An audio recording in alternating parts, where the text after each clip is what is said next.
حضرنا المكونات اللي رح نستخدمها بنقع الدجاج فيه.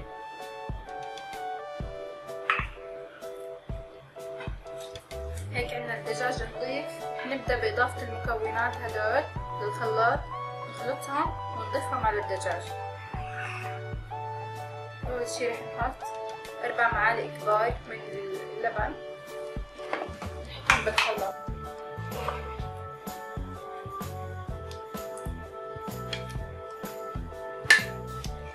يعني علبة صغيرة.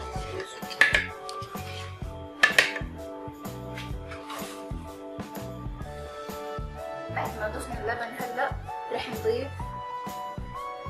المكونات الباقية.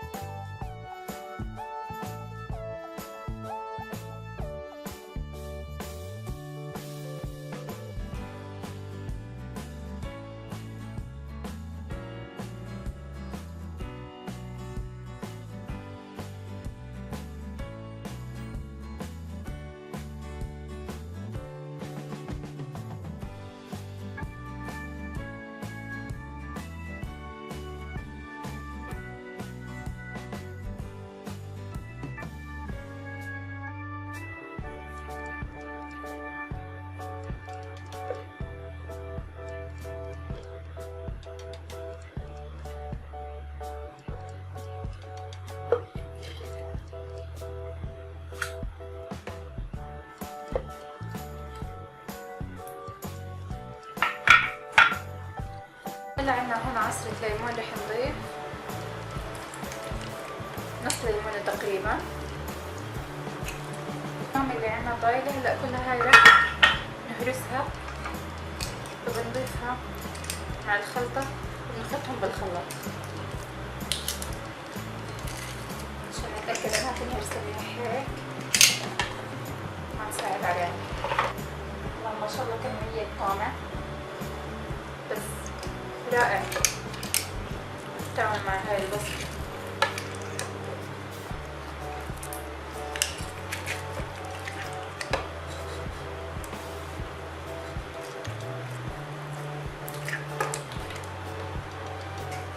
هلا بنخلطهم بالخلاط ونضيفهم للدجاج ونقلبهم عشان نحفظهم بالثلاجة لمدة ساعتين.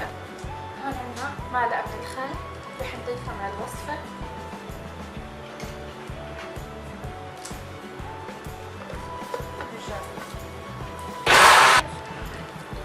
شوفوا كيف لونها.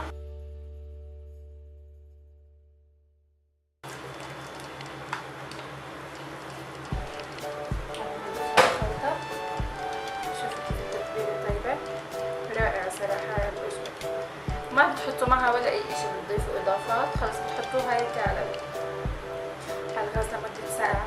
بتمنى انكم تجربوها وتعطوني رأيكم فيها بالكومنت.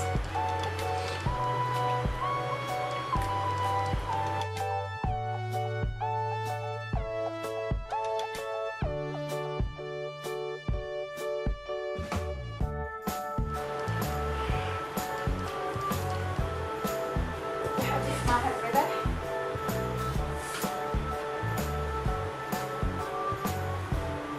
معها شوية ماجي آخر شي ونحركهم.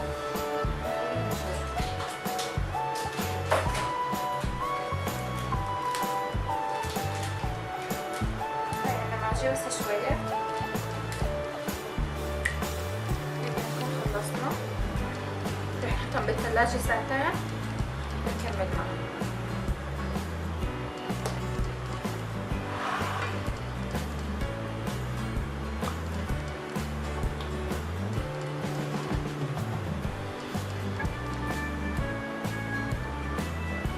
نحط الصلصة الباقية اللي عليها، أو بتقدروا تحطوها بالفرن على درجة حرارة 180 ساعة ونص تقريبا. بعد ساعة شقوا على حسب كل فرن لأنه بيختلف من واحد للتاني. أنا بالنسبة لي رح أستخدم الغاز، بحطه على أصغر عين وبغطيه طبعا بالقصدير.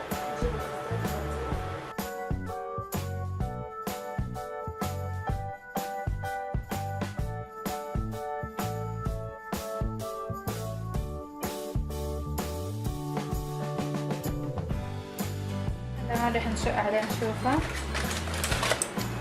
هاي عنا هون استوى، هيك شكله بيكون. هلا رح نحطه على التحمير بالفرن.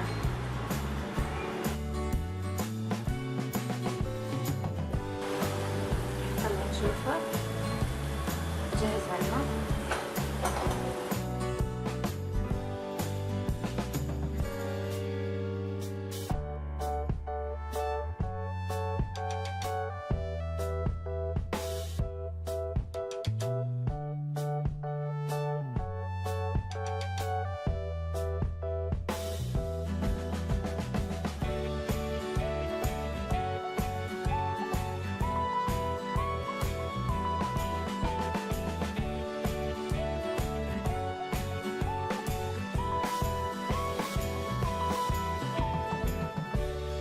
إذا عجبتكم الوصفة لا تنسوا الاشتراك بالقناة وعمل لايك وزر التنبيه لحتى يوصلكم كل جديد.